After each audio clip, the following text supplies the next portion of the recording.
To create images that make people stop and think. I also try to challenge myself to do things that doctors say are not possible. I was buried alive in New York City in a coffin, in April 1999 for a week. I lived there with nothing but water. And it ended up being so much fun that I decided I could pursue doing more of these things. The next one is I froze myself in a block of ice for 3 days and 3 nights in New York City. That one was way more difficult than I had expected. The one after that, I stood on top of a 100-foot pillar for 36 hours. I began to hallucinate so hard that the buildings that were behind me started to look like big animal heads. So next I went to London.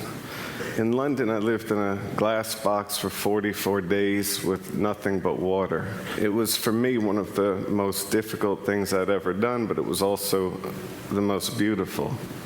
There were so many skeptics, especially the press in London, that they started flying cheeseburgers on helicopters around my box to tempt me.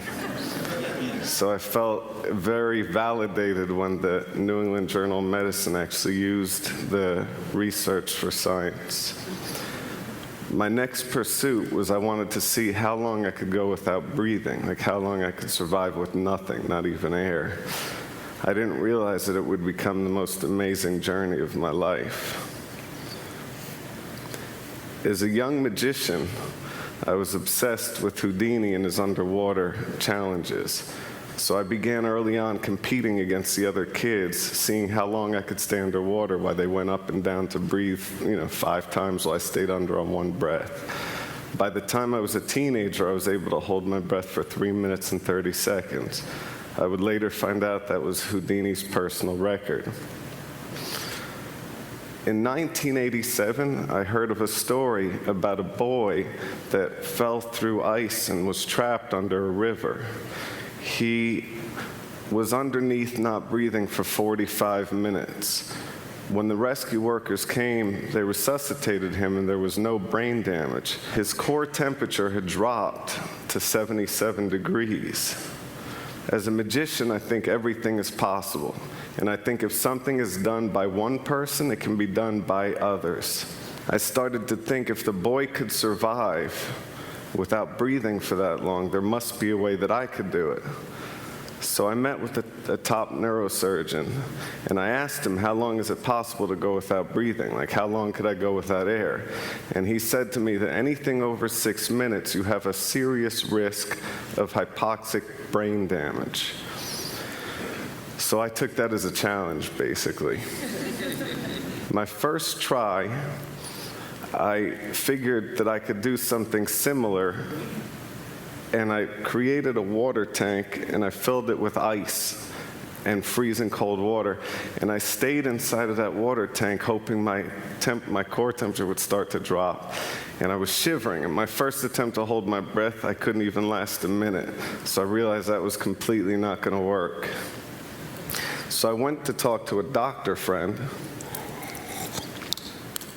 and I asked him, how could I do that? I want to hold my breath for a really long time. How could it be done? And he said, David, you're a magician. Create the illusion of not breathing. It'll be much easier.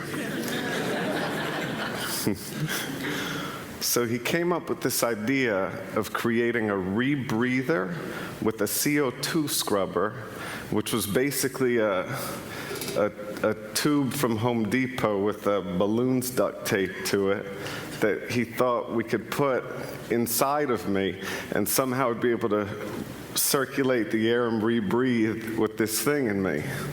This is a little hard to watch, but this is that attempt.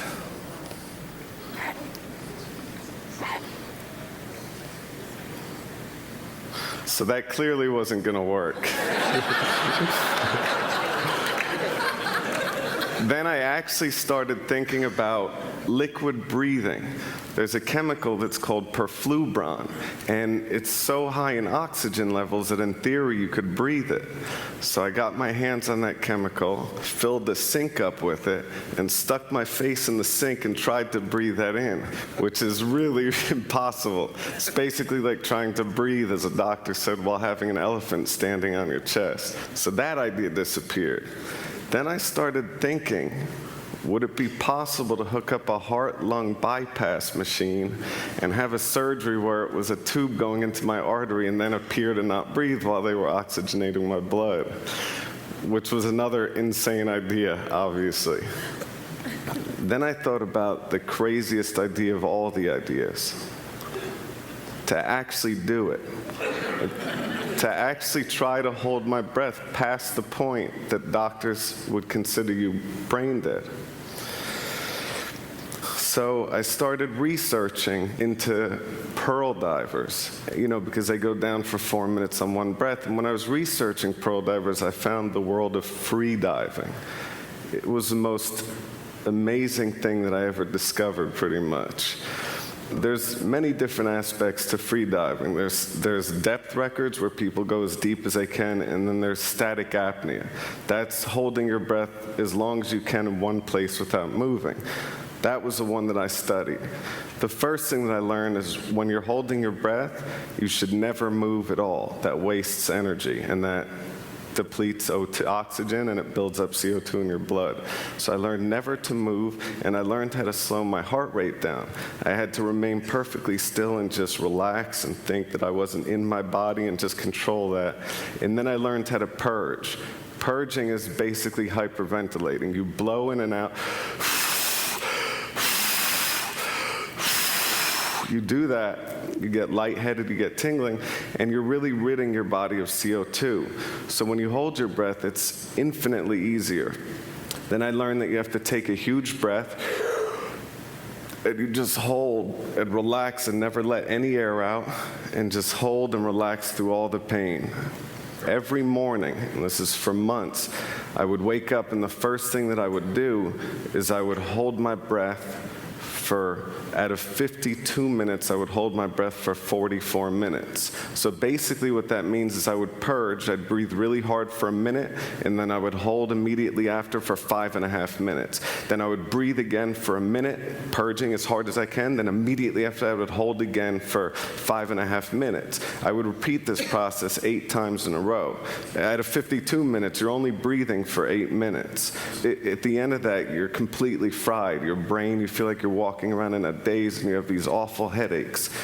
Basically, I'm not the best person to talk to when I'm doing that stuff. I started learning about the world record holder. His name is Tom Zetas, and this guy is perfectly built for holding his breath. He's 6'4", he's 160 pounds, and his total lung capacity is twice the size of an average person. I'm 6'1" and fat. We'll say big boned. I had to drop 50 pounds in 3 months. So everything that I put into my body, I considered as medicine. Every bit of food was exactly what it was for its nutritional value. I ate really small, controlled portions throughout the day, and I started to really adapt my body.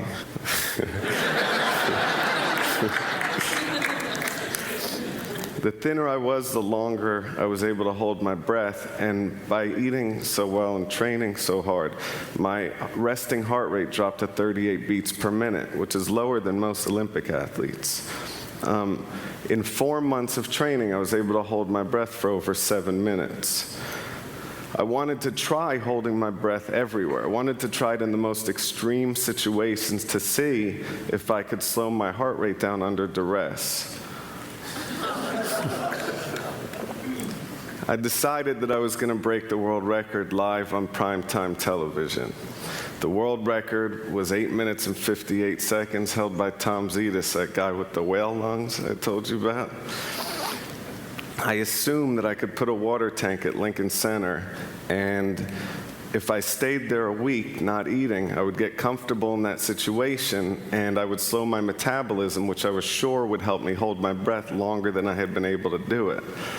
I was completely wrong. I entered the sphere a week before the scheduled air date, and I thought everything seemed to be on track. 2 days before my big breath hold attempt for the record, the producers of my television special thought that just watching somebody holding their breath and almost drowning is too boring for television. So I had to add handcuffs while holding my breath to escape from.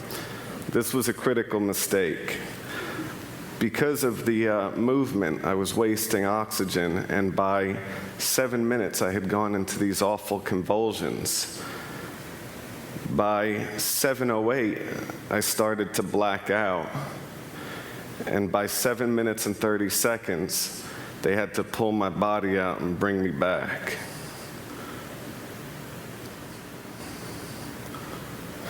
I had failed on every level. So naturally, the only way out of the slump that I could think of was I decided to call Oprah. I told her that I wanted to up the ante and hold my breath longer than any human being ever had. This was a different record. This is a Puro 2 static apnea record that Guinness had set the world record at 13 minutes. So basically, you breathe Puro 2 first, oxygenating your body, flushing out CO2, and you're able to hold much longer. I realized that my real competition was the beaver.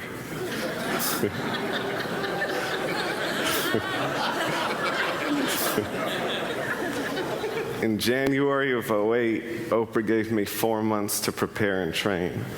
So I would sleep in a hypoxic tent every night. A hypoxic tent is a tent that simulates altitude at 15,000 feet, so it's like base camp Everest. What that does is you start building up the red blood cell count in your body, which helps you carry oxygen better.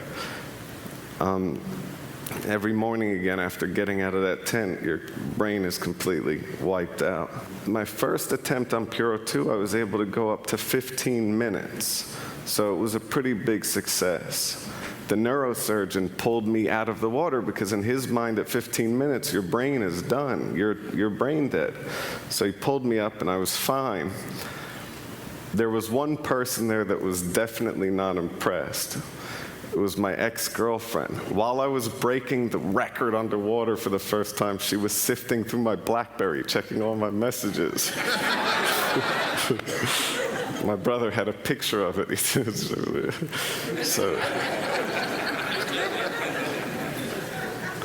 I then announced that I was going to go for Cetus's record publicly, and what he did in response is he went on Regis and Kelly and broke his old record. Then his main competitor went out and broke his record. So he suddenly pushed the record up to 16 minutes and 32 seconds, which was 3 minutes longer than I had prepared. You know, it was longer than the record. Now, I wanted to get the Science Times to document this. I wanted to get them to do a piece on it. So I did what any person seriously pursuing scientific advancement would do. I walked into the New York Times offices and did card tricks to everybody. So I don't know if it was the magic or the lore of the Cayman Islands, but John Tierney flew down and did a piece on the seriousness of breath holding. While he was there, I tried to impress him, of course, and I did a dive down to 160 feet, which is like, you know, basically the height of a 16-story building. And as I was coming up, I blacked out underwater, which is really dangerous. That's how you drown. Luckily, Kirk had seen me, and he swam over and pulled me up. So I started full focus. I completely trained to get my breath hold time up for what I needed to do. But there was no way to prepare for the live television aspect of it being on Oprah. But in practice, I would do it face down, floating on the pool. But for TV, they wanted me to be upright so they could see my face, basically. The other problem was the suit was so buoyant that they had to strap my feet in to keep me from floating up. So I had to use my legs to hold my feet into the straps that were loose, which is a real problem for me. That made me extremely nervous, raising the heart rate. Then what they also did was, which we never did before, is there was a heart rate monitor, and it was right next to the sphere. So every time my heart would beat, I'd hear the beep, beep, beep, beep, the ticking really loud, which is making me more nervous, and there's no way to slow my heart rate down. So normally, I would start at 38 beats per minute, and while holding my breath, it would drop to 12 beats per minute, which is pretty unusual.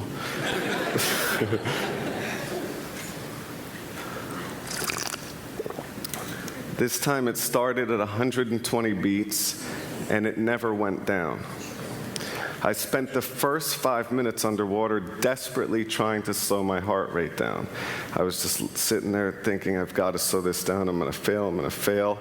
And I was getting more nervous, and the heart rate just kept going up and up, all the way up to 150 beats. Basically, it's the same thing that created my downfall at Lincoln Center. It was a waste of O2. When I made it to the halfway mark at 8 minutes, I was 100% certain that I was not going to be able to make this. There was no way for me to do it. So I figured Oprah had dedicated an hour to doing this breath hold thing. If I had cracked early, it would be a whole show about how depressed I am. So I figured I'm better off just fighting and staying there until I black out, at least, and they can pull me out and take care of me and all that. I kept pushing to 10 minutes. At 10 minutes, you start getting all these really strong tingling sensations in your fingers and toes, and I knew that that was blood shunting, when the blood rushes away from your extremities to provide oxygen to your vital organs. At 11 minutes, I started feeling throbbing sensations in my legs, and my lips started to feel really strange. At minute 12, I started to have ringing in my ears, and I started to feel my arm going numb. And I'm a hypochondriac, and I remember arm numb means heart attack, so I started to really get really paranoid. Then at 13 minutes, maybe because of the hypochondria, I started feeling pains all over my chest. It was awful.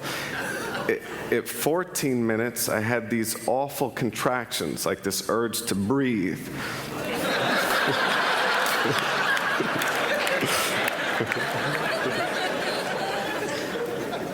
At 15 minutes, I was suffering major O2 deprivation to the heart, and I started having ischemia to the heart. My heartbeat would go from 120 to 50 to 150 to 40 to 20 to 150 again. It would skip a beat, it would start, it would stop, and I felt all this. And I was sure that I was going to have a heart attack. So at 16 minutes, what I did is I slid my feet out, because I knew that if I did go out, if I did have a heart attack, they'd have to jump into the body and take my feet out before pulling me up. So I was really nervous. So I let my feet out, and I started floating to the top. And I didn't take my head out, but I was just floating there waiting for my heart to stop. Just waiting. They had doctors with the, so sitting there waiting. And then suddenly I hear screaming. And I think that there's some weird thing, that I had died or something had happened. And then I realized that I had made it to 1632. So with the energy of everybody that was there, I decided to keep pushing, and I went to 17 minutes and 4 seconds.